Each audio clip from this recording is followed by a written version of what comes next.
మనం బ్రతుకుతుంటామండి.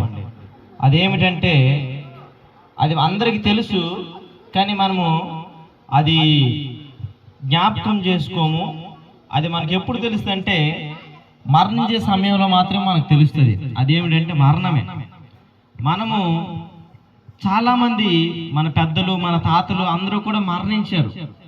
అయితే మనము కూడా ఒకానొక సమయంలో మరణిస్తాము. అయితే మరణించిన తర్వాత ఎక్కడికి వెళ్తాము అనేది ఆలోచించాలని ఈ సమయంలో మీకు ఒకసారి జ్ఞాపకం చేస్తున్నానండి. ఎందుకంటే మనము ఒక చదివామంటే దేనికైనా ప్రయత్నించామంటే ఒక గమ్యం అనేది ఉన్నది. ఒక బస్సు ఎక్కామంటే ఒక ట్రైన్ ఎక్కామంటే బస్సులో అయితే కండక్టర్ గారు ఎక్కడికి వెళ్తారని ఒక గమ్యం గురించి చెప్తారు. ట్రైన్ ఎక్కినా కూడా ఒక గమ్యాన్ని గురించి చెప్తారు. అలాగే ఈ జీవితం అనేది ఒక ప్రయాణం లాంటిది. ఈ ప్రయాణంలోన మనం ఎక్కడికి వెళుతున్నాం, ఈ లోకంలో బ్రతికి ఉండిపోతామా ఉండము. అందరము కూడా ప్రాణం విడిచిపెట్టి ఒకనొక సమయంలో అందరూ కూడా దేవుని దగ్గరికి వెళ్తాం.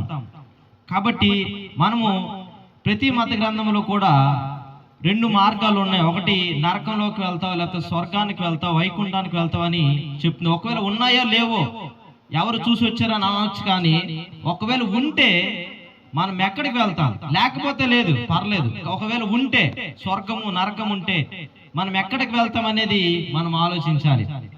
అయితే మనము ఈ చేసిన ఈ జన్మ కర్మ పాపాల ద్వారా మనం నరకానికి వెళ్తాం.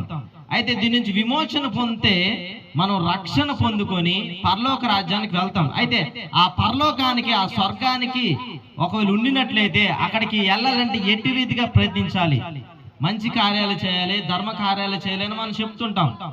అయితే ఎంత చేసినా కూడా దేవుని సంతృప్తి పరచలేకపోతున్నాం. ఎంత చేసినా కూడా నరక బాధనని తప్పించుకోలేకపోతున్నాం. అందుకే దేవుడు మనల్ని ప్రేమించి ఈ లోకానికి 2026 సంవత్సరాల క్రితము దేవాది దేవుడు సమస్తము సృష్టించిన సృష్టికర్త నరుడి రూపంగా ఈ లోకానికి మనందరిని రక్షించడానికి ఈ లోకానికి వచ్చారు. అతను వచ్చి ఏం చేశారంటే మన పాపాన్ని నిమిత్తము తనకు తానుగా సిలువలో బలియాగం అయిపోయి తన ప్రాణాన్ని అర్పించారు.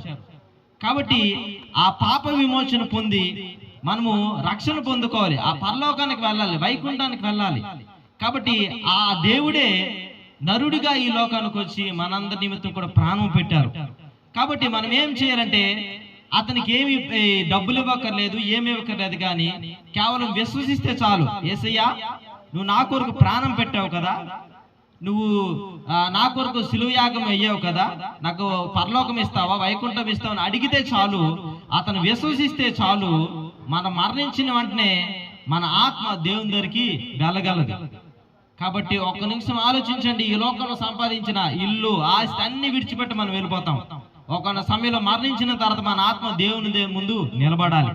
దేవుని ముందు ఆ పరలోకంలో నిలబడాలంటే మన కొరకు ప్రాణం పెట్టిన రక్షకుడైన యేసుక్రీస్తు గారిని విశ్వసిస్తే ఆ పరలోకానికి ఖచ్చితంగా చేరగలం ఈ లోకంలో. కాబట్టి ఆలోచించే, డబ్బు నిన్ను రక్షించదు, నీ పొలం నిన్ను రక్షించదు, నువ్వు తింటున్న తిండి నిన్ను రక్షించదు. ఈ లోకంలో భౌతికంగా బ్రతకడానికే, కానీ ఆత్మీయంగా నువ్వు మరణించిన తర్వాత పరలోకానికి నువ్వు చేరగలాలంటే కేవలం యేసుక్రీస్తు గారిని విశ్వసిస్తే రక్షణ పొందుకోగలవు.